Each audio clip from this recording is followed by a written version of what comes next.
Hi friends, I'm Kitty and welcome to Little Wattle Nursery. I'm an adult doll collector that creates content that aims to encourage fun and positivity in our hobby. You are never too old for dolls and never too old for a hobby you love, so stick around and have some dolly fun. Hi friends, welcome to Little Wattle Nursery. Thank you for choosing to spend time with me today. Well, it's a new year and you know what that means. I share my annual doll collecting goals with you. This year, I'm also going to show you some extra tips to avoid impulse buying. I have my vintage doll Audrey joining me here today, and I'm going to do an outfit change on her whilst I'm chatting to you about my doll collecting goals for this year. Now, Audrey is an Action Toodles doll. She was manufactured in the early 50s, probably 1952 to 53, and she was manufactured by the American Character Doll Company. I haven't changed Audrey in ages, and I'm really excited to show the outfit that I'm going to dress her into today. So I've got this beautiful Arabella and Rose romper. Isn't it pretty, the colours in it? It's sort of that peachy pink colour. So it's a little romper with these little flutter sleeves, and it has this little frilly skirt with the eyelet detail. It has snaps down the bottom here. When I turn it over, look how fancy it is on the back. It has this tie-up design, and I'm going to put a long-sleeved onesie on her. That's also in a 000. It's got flutter sleeves and it's ribbed. She's got a cute pair of matching cream socks. Aren't they adorable? With the bows. They're kind of fancy. And I love putting bonnets on my dolls that have painted hair, that have moulded hair. So I'm super excited to put this handmade lace bonnet on her. Isn't it adorable? It's so pretty. And I'm going to complete the outfit with this really sweet pair of shoes that I purchased recently from Temu. Now, I did a Temu Reborn shopping haul recently, and I'm going to put a link down in the description box and in the comments section if you want to check it out. So these are a newborn size pair of shoes. I've tried them on Audrey and they fit really well. So they have lots of lovely doll shoes available at Temu. So if you want to find out more, check out my previous video. Well, I hope everyone's week's going well. I'm slowly getting back into the swing of things after a nice breakaway with my family in January. And for me, the new year always brings in resolutions and new goals. And of course, every year I spend time working out what type of dolls I aspire to have in my collection. Little dolls just like this one. And isn't little Audrey adorable? Look at her with her painted hair. She's so sweet, but she's going to have a little sleep while I get her changed.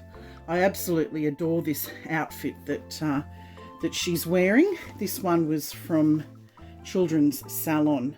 So I've been collecting dolls for over 40 years, and over that time I've seen in my hobby that there have been what I call peaks and troughs. So some years I see lots of dolls arriving into my collection, and then other years there are none, and it could be years sometimes before a doll joins my collection. So what I find is that setting goals for my collection works really well for me, because what I can do is I can set a budget and then I can start focusing on my list. Now, there's just so many doll options out there. Unfortunately, because of that, it makes it really easy to get distracted with what becomes available. So a list is perfect for keeping me on track with my goals, and in the end it saves me a lot of money, because what you'll find is when you have a list, you tend to really focus on that list and it helps you to remove that distraction.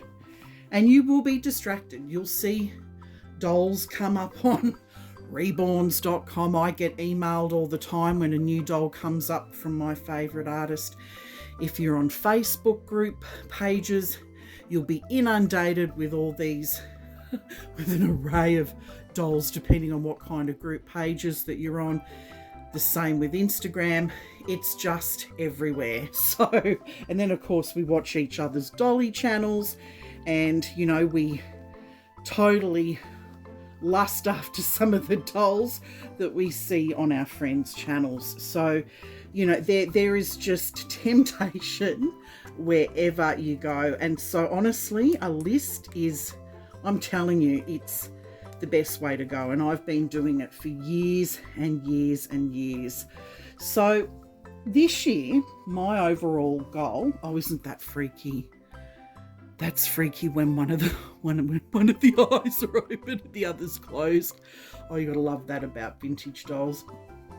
So this year, one of my goals is to actually reduce the number of dolls to collect.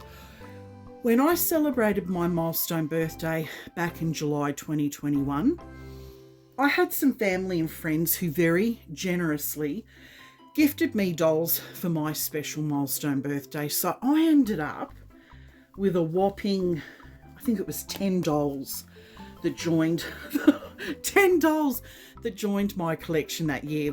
And for me, that's a huge amount because I'm predominantly a vintage doll collector, and I tend to take my time purchasing things because when you're looking for that right doll, it doesn't necessarily come up that often. Does that make sense? So last year, I had, I think, another 5 dolls join my nursery. So this year, so the plan is this year to keep my doll collecting in the single digits. That's right. I'm hoping to keep it in the single digits. Look, if it goes a little bit over, I'm not going to beat myself up about it. But as I said, I do want to try and reduce, and an ideal number would be single digits. Now, from time to time, my doll collecting goals will also include making a list of dolls that I'm going to part with. This doesn't happen often in my collection because I don't tend to be an impulse buyer. And if you don't impulse buy, then you'll find that you'll have dolls stay longer in your collection. I'm telling you, when you've been collecting for 40 years, I can spot impulse buying from a mile off. And my biggest goal this year is actually not so much purchasing the dolls, but more about reorganising and redecorating my nursery. So this is what I want to primarily focus my attention and energy on. I want to install some more display options. That's going to be pretty high on the priority list. And if all goes well, fingers crossed, I can give you a nursery tour later this year. So while I'm getting Audrey changed, let's take a look at how I actually record my doll collecting goals. The system that I use to record my doll wish list and my goals for the year, it's really simple. It doesn't need to be complicated. It's just 2 A4 pieces of paper that I slip into a plastic sleeve, and I put it in my dolly folder that has other paperwork in it. And as you can see here, I've drawn up a list for 2024, and I generally put down about 10 dolls. Am I going to purchase all of these 10 dolls this year? No, but it's nice to have a wish list. So at the end of the year, so at the end of 2024, I will review this list again. I'll check to see what's been crossed off the list and what's still remaining. And I'll take a look at it to see whether there are still items that I want to carry forward over into 2025. So that's my wish list. On the other side are my goals. And as I mentioned before, there's 5. I think it's don't overcomplicate things. Try and keep your goals reasonable. But like you can see here, I want to reduce the number of dolls collected into single digits. This year I want to review my current collection and update my paperwork because I'm a little bit behind with that. I want to sell or donate unwanted dolls, and I want to reorganise the clothes and the storage in the nursery, and I'd also like to redecorate. Again, when I achieve each one, I'll tick them off the list, and at the end of the year I will review my list and see whether anything needs carrying forward into 2025, or I may have new doll collecting goals. Now that you've seen my wish list and my doll collecting goals, I'm now going to share with you in a lot more detail what type of dolls I would like to join my collection this year. And make sure you stick around until the end of the video because I'm going to show you Audrey's final look in her outfit. I'd like to see a few more reborn dolls joining my collection this year. I thought I was done with collecting reborn dolls, but late last year I started to get interested in them again, especially in the smaller ones. I adore sleeping reborn dolls. I have a couple of favourites at the moment, Queen and August Asleep. Oh, I'd love to have another toddler reborn doll join my collection. Maybe one that's a limited edition. I do love Natalie Blick sculpts, so one of those would be really awesome. I'm probably going to keep my eye out for a second-hand one. I love Susu, I love Maggie, I love Missy. There's a lot that I like. But I also really like the doll Cami by Ping Lau. I think she is super adorable as well. I've also dreamed about having an older style reborn doll join my collection. Now, I can't really call it a vintage reborn doll because technically they've not been around long enough. They've only been around 20 years. So I can't call it a vintage reborn doll. But what I would love to find is an older style reborn doll. One that's been very well looked after by its previous owner and was made about 10 to 20 years ago. I just think that would be so super cool to have an older type reborn doll in my collection made from German vinyl. I'm on the lookout for a kit that was super popular in that era. I've been a huge fan of Ellie Knoop's work for a long time, and I would love to find a FG or Luca doll. I know a lot of Ellie Knoop's kits, they're actually still available to purchase online, but because a lot of her vinyl kits were released as far back as 2008, I would love to find an actual doll made from that era and when her kits were made from German vinyl. So Ellie Knoop's originally had her kits made in Germany, and then she switched the type of vinyl she used for her kits at least once. She did end up moving her manufacturing to China, I know that, but the original kits were made out of a very firm vinyl, which made rooting the hair very difficult. And I think in about 2009, she did switch to using a softer German vinyl. Ellie Knoop's was a real trailblazer at the time in reborning, and her kits were number one. They were super popular. I'm really curious to see what the quality of the vinyl was like back then, as well as seeing an example of reborning skills from over a decade ago.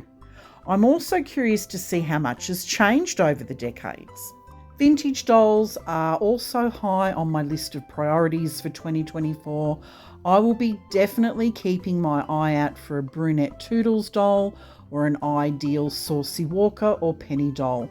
All of these dolls are as rare as hen's teeth to get in good condition, so the likelihood of finding one is very slim, but I'll keep dreaming nonetheless. I'd also like to see a few more Ashton Drake Gallery dolls join my collection. Again, I'm open to maybe something from 5 to 10 years ago.